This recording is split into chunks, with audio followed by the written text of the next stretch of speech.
Hey, how's it going, everyone? I'm Nathan from the ebook reader blog. For this video, we're going to do a review of the Boox Go 7. This is the black and white version, so they sell a color version and a black and white version. They're exactly the same except for the screen. So the color version is a second gen model, but they didn't have a first gen black and white model. Actually, they did, but it was called the Boox Page, so they essentially changed the name. And so now we have a Go 7 black and white. So here we are. It's got this texture on the back, which is nice, so it doesn't like slide out of your hand. On the side here, you've got a speaker, a microphone, micro SD card slot. There's a USB-C port. It's pretty thin and lightweight. It kind of has like a premium build quality feel to it, so it's a little bit nicer than some of the other devices on the market. It's got a flush front screen. So the black version has a glass screen, and they sell a white version with the plastic-based front screen. I'm not sure exactly how that one compares, but so yeah, you got the page buttons. They do work well. They got a nice clicky feel to them. You can also program long presses to them. It's also got the rotation sensors, so you can switch to left-handed reading if you want. You can also switch to landscape mode if you wanted to read in landscape mode and use the buttons on the lower part of the screen. So that's kind of cool. It works pretty well this way. It's pretty comfortable to hold. But yeah, so as far as the hardware goes, it's pretty nice. You got a good amount of features, a lot of storage space, 4 gigs of RAM, so it's pretty responsive. So here's the first gen color model. So basically, all they did was changed the buttons. As you can see, the buttons are different now. Otherwise, they're literally identical. I mean, they changed a couple of minor details and they added stylus support to the newer one. So that's the main difference. If you're wondering how the color screen compares to the black and white screen, here's a quick look at that. So the color filter layer always makes the color screens look darker. So that's just sort of the story of color ink. If you crank up the front light all the way, they're similar, but that's just how it is. I like the black and white screens. They're just a little bit better contrast. So this model also has the front light with adjustable color temperature, so you can crank up the orange colors, get more of a yellow color if you want. So my main complaint with this device is the front light color is kind of weird on the cool end of the spectrum. Looks good on the warm front light. It's very even as well. Sometimes Boox devices can have sort of brighter spots, but as far as the evenness goes, it's quite good. But at the cooler end of the spectrum, it kind of has like a weird greenish tone to it. But front lights, they vary so much from one to the next. You never really know what you're going to get, but that's just kind of how I feel about this one. I usually crank a couple of notches of yellow into it just to get a little bit less green. But other than that, the screen looks great. It's got the Carta 1300 screen. Contrast is really good. It looks nice. It's probably not quite as clear as it could be with the added, front layer over the front of the screen, but it does look really good. I got no complaints about the screen. Definitely like it better than the color screens. So let's talk a little bit about the software and the user interface now. It runs Android 13. You can install Android apps. The way the home screen lays out, you have these different tabs down here.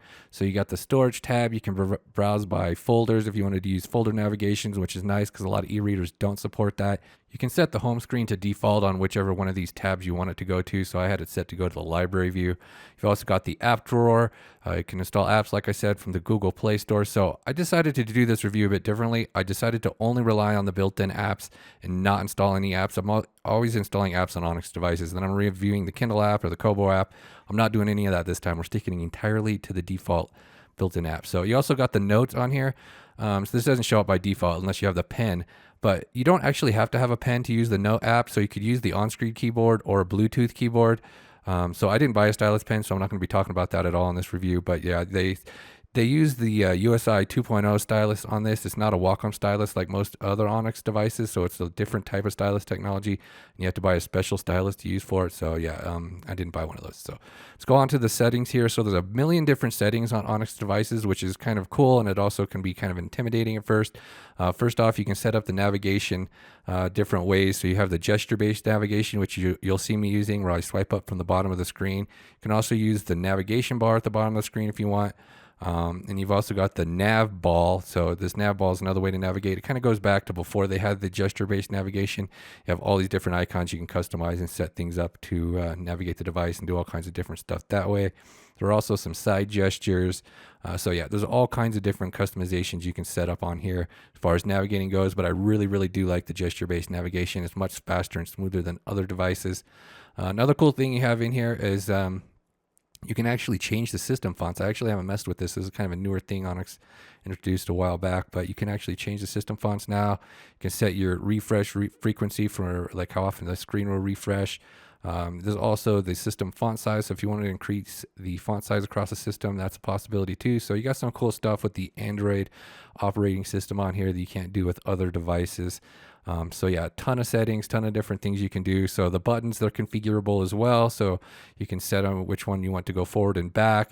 You can also set up different, functionality for the long press. You can, set a custom, button mapping for any one of these features. There's a zillion different things you can program to the button, so that's pretty cool. Set it up exactly how you like. You also have long press duration, so yeah, bunch of different settings. Like I said, you can use the stylus on these models. The USI 2.0 styluses will work in addition to the one that Onyx sells specifically for it. So let's go ahead and talk about the library view a little bit here. So you have some different options with Onyx's system here. The main problem with Onyx's ebook app is it doesn't support DRM to books at all. So you're going to have to remove the DRM from your ebooks if you want to read them on this app, or they have to be DRM free by default because it does not support DRM. That's where the Android apps come in. So Onyx used to support DRM back in the day. They had a setting for Adobe DRM, but they got rid of it at some point. So now, yeah, their app is entirely DRM free.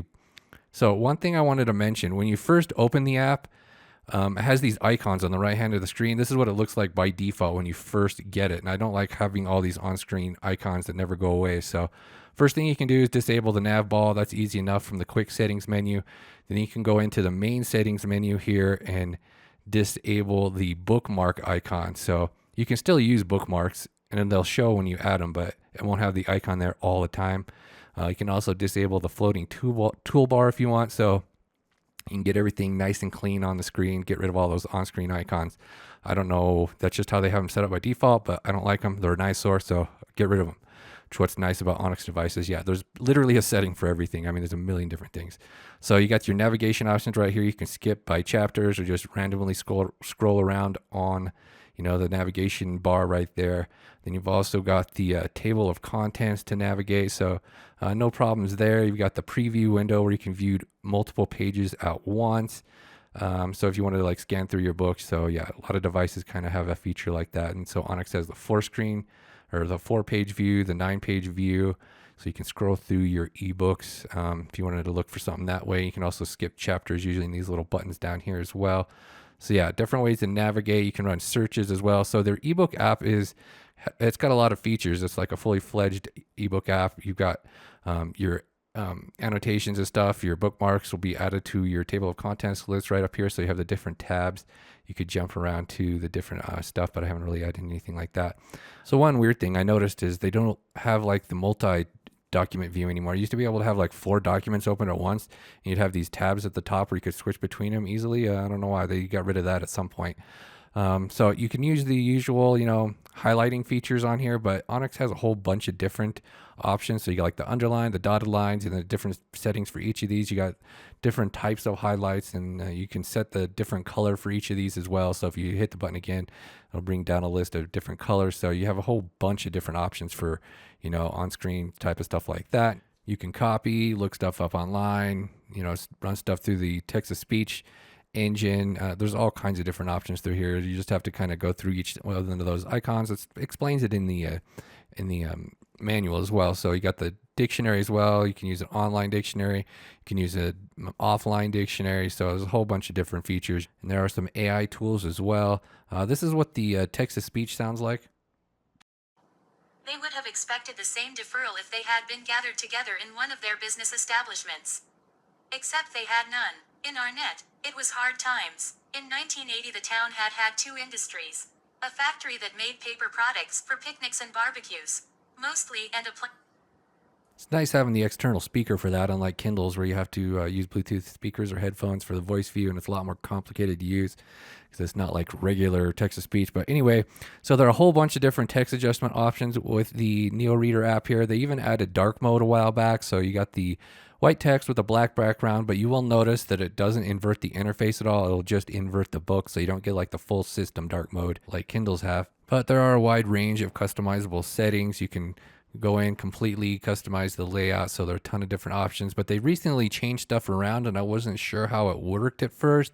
There used to be a bunch of different options available from this window, but now there are available on a second window, which we'll talk about in a second. But first off, you have the fonts selection menu now. It's a little bit nicer than it used to be.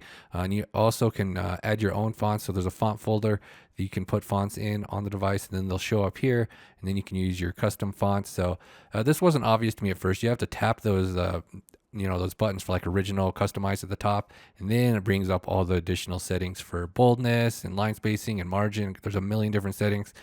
So there are actually a couple of different ways to increase the boldness of the text with this app.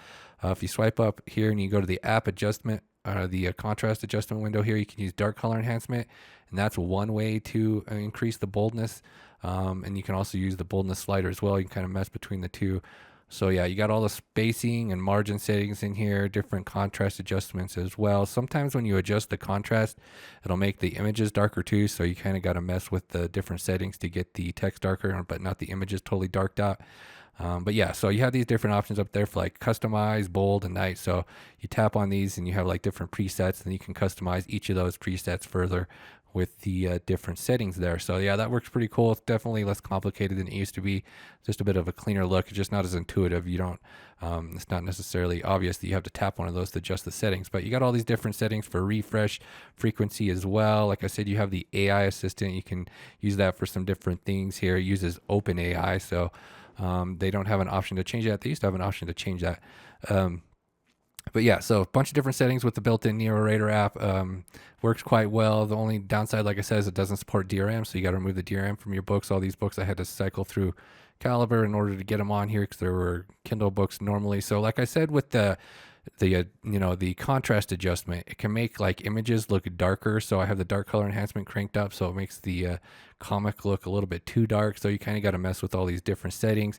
Between the refresh settings and like the contrast settings, there's always a lot of different stuff to adjust, and it's on an app by app basis. So you have to like kind of set them up for each different app that you're using. The default apps are set up pretty well, but another cool thing with the Onyx devices is the web browser is actually usable. So like Kindles and Kobos, the web browser is pretty awful. But Onyx devices, it does work pretty well. As you can see here, scrolling's not too bad. You have some different refresh modes. So we're on A2 right now. If we go to HD, it'll be a little bit clearer. It may not be as smooth scrolling wise, but it's actually not bad. Still definitely a lot better than like a Kindle or a Kobo. Some of Onyx's other devices are even better in this regard. The ones with BSR, like I reviewed the Boox Palma earlier this year, it has BSR. The scrolling is super smooth with their BSR devices, but it's definitely usable on their non-BSR devices like these Go 7 models as well. Cool thing is you can actually use the buttons as well. So if you can just scroll up and down the screen using the buttons, and then it has like the other web browser features as well. So you can like increase the text size. So there's a lot of stuff going on here. Definitely the best as far as e-ink web browsers go. So yeah, a lot of features on this device. I actually didn't talk about a lot of the stuff. So you got the screensaver app, and there's all kinds of stuff on here, but this review is already getting really long. The only thing, like I said, about this device that I don't like is the front light's kind of got a weird color to it. So here it is compared to the Kindle Paperwhite, just for kind of a quick reference. But I'm going to go ahead and upload a comparison between these two devices next. If you want to check that out, check out the eBook Reader YouTube channel. Thanks for watching. Bye.